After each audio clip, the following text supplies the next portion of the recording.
4 का क्यूब कितना आ जाएगा आपका 64, और 5 का क्यूब कितना आ जाएगा आपका 125, 6 का क्यूब कितना आ जाएगा 216, 7 का क्यूब कितना आ जाएगा आपका 7 का क्यूब होता है 343, और 8 का क्यूब कितना होता है आपका 512, 9 का क्यूब कितना होता है आपका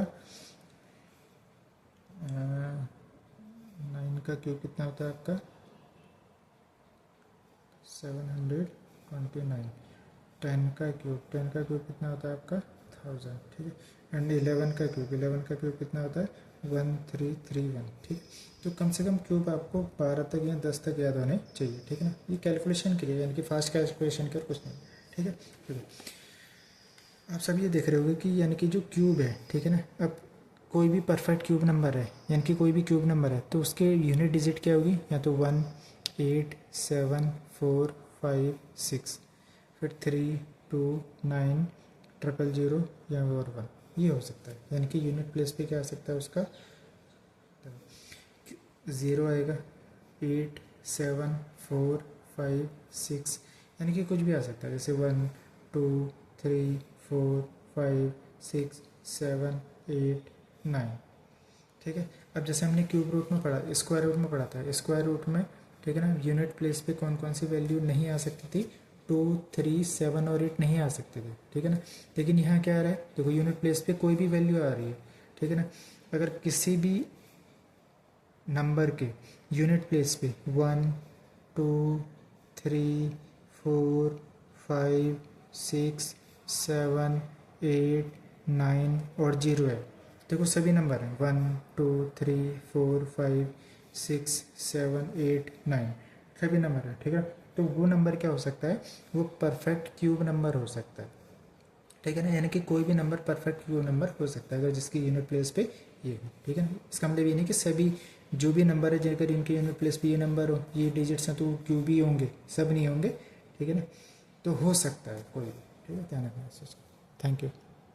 अब जैसे देखो, जैसे हमें क्यूब रूट निकालना है, ठीक है ना, तो क्यूब रूट हम कैसे निकाल सकते हैं, सेम प्राइम फैक्टराइजेशन मेथड से। तो देखो प्राइम फैक्टराइजेशन मेथड्स क्या होता है, यानी कि factorization in the form of prime numbers, यानी कि प्राइम नंबर्स के रूप में जो फैक्टराइजेशन होता है उसी को हम कहते हैं प्राइम फैक्टराइजेशन, ठीक है। प्राइम नंबर्स क्या होते हैं, यानी कि वो नंबर जो खुद से और 1 से डिवाइड होते हैं, बस वही क्या होते हैं, प्राइम नंबर्स होते हैं। जैसे 2, 3, 5, 7, 9, सॉरी 9 नहीं, 2, 3, 5, 7, 11, 13, 17, 19, ठीक है। देखो अब क्यूब रूट में कैसे करते हैं, इससे पहले हम क्या करेंगे, इसका प्राइम फैक्टराइजेशन करेंगे।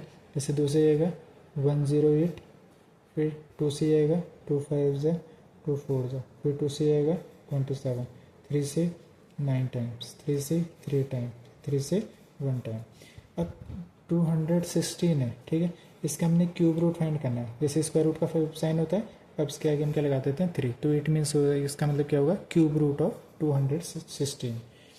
अब इसका क्यूब रूट देखो, सबसे पहले हम प्राइम फैक्टराइजेशन कर लिया, इसका क्या आता है 2 into 2 into 2 into 3 into 3 into 3। अब स्क्वायर रूट में 2 2 का पेयर बनता था, लेकिन क्यूब रूट है यहाँ पर, तो क्यूब रूट में कितने कितने का पेयर बनेगा, 3 3 का पेयर बनेगा, ठीक है ना। तो इन 3 का एक पेयर और इन 3 का एक पेयर, तो इसका जो क्यूब रूट हो जाएगा वो कितना हो जाएगा, 2 3 जा 6, तो 216 का क्यूब रूट क्या हो जाएगा 6, यानी कि 6 को हम 3 बार मल्टीप्लाई करते हैं तो क्या आएगा हमारा 216। देखो बच्चों, अब हम देखते हैं क्विक रिवीजन, ठीक है ना। अब रिवाइज कर लेते हैं। तो ट्रिक 1 क्या है, देखो अगर कोई भी नंबर है, अगर उसके यूनिट प्लेस पे 2, 3, 7, 8 होगा, तो वो कभी भी क्या नहीं हो सकता, वो एक परफेक्ट स्क्वायर नंबर नहीं हो सकता। ट्रिक नंबर 2 क्या है आपका, स्क्वायर रूट। अब स्क्वायर रूट हम फाइंड करने के लिए क्या करते हैं, देखो find pairs of prime numbers, यानी कि हम प्राइम फैक्टराइजेशन में हम प्राइम नंबर्स का पेयर ढूंढते हैं। और ट्रिक 3 क्या है आपका, परफेक्ट क्यूब। अब परफेक्ट क्यूब के लिए हम क्या करते हैं, find triplets of prime numbers, यानी कि हम प्राइम नंबर्स में क्या करते हैं, यानी कि प्राइम फैक्टराइजेशन में प्राइम नंबर्स का ट्रिपलेट ढूंढते हैं। ट्रिपलेट मीन्स क्या होता है, 3 3 का पेयर। अब ट्रिक 4 है आपका यूनिट डिजिट ट्रिक। अब यूनिट डिजिट ट्रिक क्या होती है, देखो कोई भी नंबर हो, ठीक है ना, भले ही कितने भी बड़ा हो, 3 डिजिट्स का हो, 4 डिजिट का हो, 5 डिजिट का हो, अगर उसका हमने क्यूब फाइंड करना है, ठीक है ना, तो क्यूब फाइंड करना है, अगर हमने क्या करना है, वो क्यूब फाइंड करके उसका यूनिट प्लेस, कोई भी यूनिट वैल्यू फाइंड करनी है, ठीक है ना। यानी कि we have to find the unit unit place of the cube of any number. कोई भी अगर लार्ज नंबर दे रखा है तो हमें पूरा क्यूब करने की ज़रूरत नहीं है।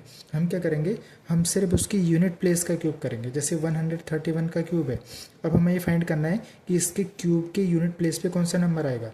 तो हम इस पूरे का क्यूब नहीं करेंगे, हम क्या करेंगे, जो सिर्फ यूनिट प्लेस है, ये यूनिट डिजिट है, उसका हम क्यूब करेंगे। जैसे 1 है, 1 का क्यूब करेंगे क्या आएगा, 1 इंटू 1 इंटू 1 तो क्या आएगा 1। तो 131 का जो क्यूब नंबर है, यानी कि जो क्यूब करके आएगा, तो उसकी यूनिट प्लेस पे क्या आएगा, 1 आएगा। ऐसे एक नंबर है 1723, इसका क्यूब है। अब वो कहेगा कि इसका जो यूनिट प्लेस है वो क्या आएगा, इसके क्यूब का यूनिट प्लेस क्या होगा। तो हमें पूरे का क्या नहीं करना है, हमें क्यूब नहीं करना है, हमें सिर्फ यूनिट प्लेस का या यूनिट डिजिट का क्यूब करना है। तो 3 है, 3 का क्यूब करना है, यानी कि 3 इंटू 3 इंटू 3 तो क्या आ जाएगा 27। तो 27 का मतलब क्या है 7, यानी कि उसकी यूनिट प्लेस भी क्या आ जाएगा आपका 7।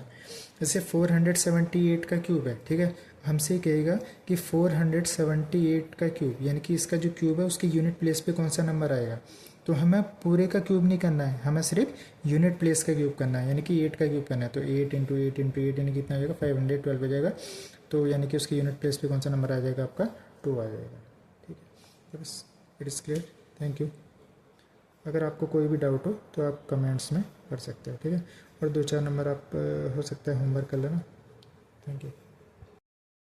देखो दोस्तों, अब हम शुरू करने जा रहे हैं एक्सरसाइज। जैसा कि हमने बेसिक्स क्लियर कर लिया था पिछले पार्ट में, फर्स्ट वीडियो में। तो देखो, patterns and properties of perfect squares, ये हमने कर लिया था। ये है स्क्वायर आपके 1 से 30 तक। आपको इसको रटना नहीं है, आप इसको एक बार 3-4 दिन तक लगातार देखते रहेंगे तो ऑटोमेटिकली याद हो जाएंगे आपको, ठीक है ना। अगर आपको याद रहेंगे तो कैलकुलेशन इससे ईजी हो जाती है, ठीक है ना। ये हमारे लिए बहुत फ़ायदेमंद है, अगर हमें याद रहता है तो कैलकुलेशन का हमारे लिए काफ़ी ईजी हो जाता है, और पैटर्न को समझना भी हमारे लिए ईजी हो जाता है। देखो अब इसके देखो एक्सरसाइज कितनी ईजी है। और देखो, जैसे पहला क्वेश्चन है आपका, what pattern do you notice, share your observation and make conjectures. ठीक है, देखो अब ये कह रहा है कि ये जो पैटर्न है इसमें आप क्या नोटिस करते हो। तो देखो, study the square in the table above, हम अगर इसकी स्टडी करते हैं, अगर टेबल को हम लोग ध्यान से देखते हैं, ठीक है, वैसे भी हमने पहले कर रखा है इस चीज़ को, ठीक है ना। देखो, तो what are the digits in the unit place of these numbers. तो कौन कौन से नंबर हैं, all these numbers end with 0, 1, 4, 5, 6 और 9 and note none of them end with 2, 3, 7, 8। यानी कि इसमें भी कोई भी ऐसा स्क्वायर नंबर, कोई भी नंबर ऐसा नहीं है जिसका यूनिट प्लेस पे 2, 3, 7 और 8 हो, ठीक है। और ये भी इसकी प्रॉपर्टी थी एक, यानी कि जो नंबर अगर जिसकी यूनिट प्लेस पे 2, 3, 7 और 8 होगा, वो नंबर कभी भी परफेक्ट स्क्वायर नंबर नहीं हो सकता। और जिन नंबर्स के यूनिट प्लेस पे 0, 1, 4, 5, 6 और 9 होगा, तो वो परफेक्ट स्क्वायर नंबर हो सकते हैं, ठीक है ना। वो होंगे ही होंगे, श्योर नहीं है, हर एक नंबर परफेक्ट स्क्वायर नंबर नहीं होता, ठीक है ना, वो हो सकता है। तो if a number ends in 0, 1, 4, 5, 6 और 9, is it always a square. अब आपको भी बताओ कि अगर कोई भी नंबर अगर इन डिजिट्स में एंड हो रहा है, यानी कि उनके यूनिट प्लेस पे ये है, तो क्या वो हमेशा स्क्वायर नंबर होगा। देखो, अब हम एग्जांपल लेके करते हैं। जैसे इसमें दे रखा है द नंबर, जैसे 16 and 36 are both square with 6 in a unit place. देखो, अब इनके यूनिट प्लेस पे 6, 6 है, ठीक है ना। तो यानी कि अगर किसी भी नंबर के लास्ट में 6 से होता है तो वो स्क्वायर नंबर हो सकता है, ठीक है ना। लेकिन ऐसा नहीं है कि अगर सभी नंबर के अगर लास्ट में, किसी भी नंबर के लास्ट में अगर 6 होगा तो वो भी परफेक्ट स्क्वायर नंबर होगा। और देखो, अब इसके बीच में एक नंबर ले लेते हैं, कोई भी नंबर ले लो, 26 ले लिया इसमें, ठीक है ना, या 46 ले लिया, या 56 ले लिया, या 76 ले लिया, या 66 ले लिया, कुछ भी नंबर ले लो जिसका यूनिट प्लेस पे 6 हो। देखो, अब whose unit digit is also 6 is not a square. अब ये स्क्वायर नहीं है, अब इनके भी यूनिट प्लेस पे 6, 6 है, लेकिन ये स्क्वायर नंबर नहीं है। Therefore we can not determine if a number is a square just by looking at the digit in the unit place, but the unit digit can tell us when a number is not a square if, हाँ, लेकिन देखो, इसका मतलब ये है कि अगर किसी भी डिजिट के लास्ट में ये, अगर किसी भी नंबर के लास्ट में ये डिजिट्स हों, ठीक है ना, तो इससे हमें पता चलता है कि वो नंबर जो है वो स्क्वायर नंबर हो सकता है, it could be a perfect square number. लेकिन अगर देखो, if a number ends with, अगर किसी भी नंबर अगर इन डिजिट से एंड हो रहा है 2, 3, 7, 8, और वो क्या होगा, then we can definitely say that it is not a square, ठीक है ना। तो हम श्योरली कह सकते हैं कि वो कभी भी परफेक्ट स्क्वायर नंबर नहीं हो सकता है। देखो, right 5 numbers such that you can determine by looking at their unit digit that they are not square. The squares 1 square, 9 square, 11 square, 19 square, 21 square, 29 square। तो अगर कोई भी नंबर हो, अगर उसकी यूनिट प्लेस पे 1 और 9 आ रहा है, अगर हम उसका स्क्वायर करेंगे तो जो उसका स्क्वायर करेंगे तो उसकी यूनिट प्लेस पे हमेशा क्या आएगा, 1 आएगा। क्योंकि अगर हम 1 का स्क्वायर करेंगे तब भी यूनिट डिजिट 1 आएगी, अगर 9 का स्क्वायर करेंगे तब भी हमारी यूनिट डिजिट क्या आएगी, देखो 1 आएगी, ठीक है ना। अगर 1 का स्क्वायर करेंगे, 11 का स्क्वायर करेंगे, 21 का स्क्वायर करेंगे तो यूनिट प्लेस पे 1 1 1 आ रहा है। और अगर हम 9 का स्क्वायर करेंगे, यानी कि एक ऐसा नंबर लेंगे अगर 9 उसकी यूनिट प्लेस पे 9 आ रहा है तो उसके यूनिट प्लेस पे भी क्या आएगा, 1 1 आएगा। 9 का स्क्वायर 81, 19 स्क्वायर 361, 29 स्क्वायर 841। तो यूनिट प्लेस पे क्या आ रहा है, 1 आ रहा है। देखो, right the next to square, notice that if a number has 1 और 9 in the unit place then its square ends in 1। तो ऐसे ही आपको एग्जाम्पल लेना है, कोई भी एग्जाम्पल ले सकते हैं, जैसे 31 ले सकते हैं और अगला 39 ले सकते हैं, फिर 41 ले सकते हैं, फिर 49 ले सकते हैं, या 51 ले सकते हैं, 59 ले सकते हैं, कोई भी नंबर ले सकते हैं जिसकी यूनिट प्लेस पे 1 और 9 आ रहा है, ठीक है ना। फिर अगर उसको स्क्वायर करेंगे तो जो स्क्वायर नंबर होगा उसकी यूनिट प्लेस पे हमेशा क्या आएगा, 1 ही आएगा। तो इसमें बस थिंकिंग है, ठीक है। ये जो नया पैटर्न है वो हमारा पूरी तरीके से थिंकिंग बेस्ड है, ठीक है ना। यानी कि इसका उद्देश्य ये है कि आपकी जो थिंकिंग है वो क्रिटिकल हो, यानी कि आप लोगों की जो सोचने और समझने की जो क्षमता है उसको क्या करना है, एनहेंस करना है, ठीक है ना। तो अब थ्योरी है, इसका मतलब ये नहीं कि बोरियत है, ठीक है ना। ये अगर आप सोचोगे, ठीक है ना, थोड़ा माथापच्ची करोगे तो चीज़ें अगर आपको समझ में आने लगेंगी तो फिर ऑटोमेटिकली आपको क्या आएगा, उसमें इंटरेस्ट आएगा, ठीक है। तो उसको इंटरेस्ट के रूप में लो, ठीक है। थोड़ा क्यूरियोसिटी रखो, जब तक आप में क्यूरियोसिटी नहीं होगी, ठीक है ना, तब तक चीज़ें वो मज़ा नहीं आएगा फिर पढ़ने में, ठीक है ना। थोड़ा क्यूरियोसिटी होनी चाहिए, अगर आप में क्यूरियोसिटी होगी तो चीज़ों को आपको फिर समझने में मन भी लगेगा, ठीक है ना। वो चीज़ें फिर ऑटोमेटिकली आ भी जाती हैं, फिर आप थोड़ा माथापच्ची करोगे, ठीक है ना। माथापच्ची करना तो कोई बेकार नहीं है, माथापच्ची करने से क्या होगा, आपकी जो थिंकिंग प्रोसेस है वो इन्हेंस होती है, ठीक है। देखो, जैसे नेक्स्ट है आपका, let's consider square number ending in 6। अगर कोई भी स्क्वायर नंबर है, ठीक है, अगर उसके एंड में 6 आ रहा है, ठीक है ना, तो या तो वो 4 का स्क्वायर होगा या फिर वो 6 का स्क्वायर होगा, ये तो होगा। देखो, जैसे अगर ये स्क्वायर नंबर है 36, अब 36 किसका स्क्वायर होता है, 6 का। और जैसे 16 किसका स्क्वायर होता है, 4 का, ठीक है। जैसे 196 किसका स्क्वायर होता है, 14 का। 256 किसका स्क्वायर होता है, 16 का। देखो 576 किसका स्क्वायर होता है, 24 का। एंड 676 इसका स्क्वायर होता है 26 का, ठीक है। अगर कोई भी स्क्वायर नंबर है जिसके यूनिट प्लेस पे 6 हो, ठीक है ना, वो किसका स्क्वायर होगा, या तो उस नंबर का स्क्वायर होगा जिसकी यूनिट प्लेस पे 4 हो, या तो उसका स्क्वायर होगा जिसका यूनिट प्लेस पे 6 हो, या तो 4 हो या फिर 6 हो। क्योंकि 4 का स्क्वायर करेंगे तो यूनिट प्लेस पे 6 आएगा, अगर 6 का स्क्वायर करेंगे तब भी यूनिट प्लेस पे क्या आएगा, 6 आएगा, ठीक है ना। बस ये और कुछ नहीं।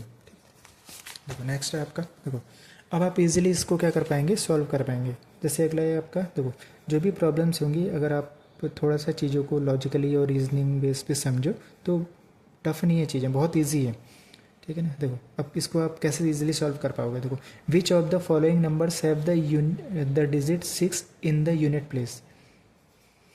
अब आपको बताना है कि ऐसा कौन सा नंबर है जिसकी यूनिट प्लेस पे 6 आए। तो देखो 6 किसकी यूनिट प्लेस पे आता है, जिसकी यूनिट डिजिट या तो 4 हो या फिर 6 हो, ठीक है। देखो अगर 8 है, अगर 8 का स्क्वायर करेंगे हम तो 64 आएगा, तो यूनिट प्लेस पे 4 आ जाएगा, तो ये नंबर तो होगा नहीं। 34 है, 34 का स्क्वायर है, अब 4 का स्क्वायर करेंगे तो 16 है, तो ये हो जाएगा 16। 46 है, अब देखो 6 है, 6 का स्क्वायर करेंगे 36 आएगा, यानी कि 6 है, तो यूनिट प्लेस पे 6 है, तो 6 का भी ये भी 6 हो जाएगा, ये भी 6 हो जाएगा, इसका भी स्क्वायर करेंगे तो 6 आ जाएगा, और इसमें नहीं होगा, इसका 4 आएगा। तो कह रहा है which of the following numbers have the digit 6 in the unit place. तो कौन कौन से नंबर ऐसे हैं जिसके यूनिट प्लेस पे 6 होगा। देखो जैसे ये नहीं होगा, अब इसकी यूनिट प्लेस पे 4 आएगा, अब देखो 34 है, 4 का स्क्वायर है, ये हो जाएगा 6 का स्क्वायर करेंगे 36, ठीक है ना। देखो 6 का स्क्वायर करेंगे 36, ठीक है, तो 6 इसकी यूनिट प्लेस पे आ रहा है, तो ये भी हो जाएगा, ये भी हो जाएगा, ये भी हो जाएगा, ये नहीं होगा। देखो अब अगला कह रहा है find more such patterns by observing the numbers and their squares from the table you filled earlier, ठीक है। बस हमें ऐसे करना है। अब आपको ऐसे नंबर फाइंड करना, देखो consider the following numbers and their square, अब इसको देखो कंसिडर करो, इसको आप इजीली वो कर सकते हो, ठीक है ना, आप कोई भी ऐसे नंबर ले सकते हो, ठीक है ना, और उसी पैटर्न में इजीली फाइंड कर सकते हो। देखो consider the following number and their square, अब इसको नंबर देखना है और इसका स्क्वायर करना है, जैसे 10, 20, 40। अब इसका मतलब क्या है, देखो 10 का स्क्वायर 100, 20 का स्क्वायर 400, 40 का स्क्वायर 1600, ठीक है। देखो वी हैव 1 0, अब यहाँ हमारे पास एक जीरो है। अगर हम उन नंबर्स का जिनके लास्ट में एक जीरो है अगर स्क्वायर करते हैं तो स्क्वायर करने के बाद क्या आता है, जो स्क्वायर नंबर होता है उसमें कितने जीरो आएंगे, हमारे 2 जीरो आएंगे। देखो बट वी हैव 2 जीरोज़, अब जो स्क्वायर नंबर होंगे तो स्क्वायर नंबर में हमेशा कितने जीरोज़ होंगे, 2 जीरोज़। किनके, जिनके लास्ट में एक जीरो है। अब देखो अब यहाँ चेक करते हैं हमारा, देखो जैसे 100 का स्क्वायर, 200 स्क्वायर, 700 स्क्वायर, 900 स्क्वायर, ठीक है। अब हम उनका स्क्वायर करते हैं जिसके लास्ट में 2 जीरोज़ हैं। अगर हम स्क्वायर स्क्वायर करेंगे तो कितने जीरो आ जाएंगे, देखो 2 जीरो का स्क्वायर करेंगे कितने जीरो आ जाएंगे, 4 जीरो। यहाँ भी कितने रहेंगे, 4 जीरो आ गए, और यहाँ पे कितने आ जाएंगे, यहाँ भी 4 जीरो आ जाएंगे, गलत कर रखा है, 4 जीरो आ जाएंगे, और यहाँ भी कितने आ जाएंगे, यहाँ भी 4 जीरो आ जाएंगे, भी गलत कर रखा है इन्होंने, यहाँ 4 जीरो इस पेन पर, ठीक है, तो 4 जीरो आ जाएंगे, ठीक है। देखो अब ये क्या है, ये वो नंबर हैं जिनके लास्ट में 2 जीरोज़ हैं। अगर हम उसका स्क्वायर करते हैं तो स्क्वायर करने के बाद हमें वो नंबर मिलेंगे जिसके लास्ट में कितने जीरोज़ आएंगे, 4 जीरोज़ आएंगे। तो बट वी हैव 4 जीरोज़। देखो इसका मतलब ये होता है कि जो परफेक्ट स्क्वायर नंबर होता है उसके लास्ट में या तो कितने, देखो हमेशा इवन नंबर ऑफ ज़ीरोज़ आएंगे, या तो 2 जीरो आएंगे, या 4 जीरो आएंगे, 6 जीरो आएंगे, 8 जीरो आएंगे, 10 जीरो आएंगे, ठीक है ना। अगर इवन नंबर ऑफ ज़ीरोज़ आएंगे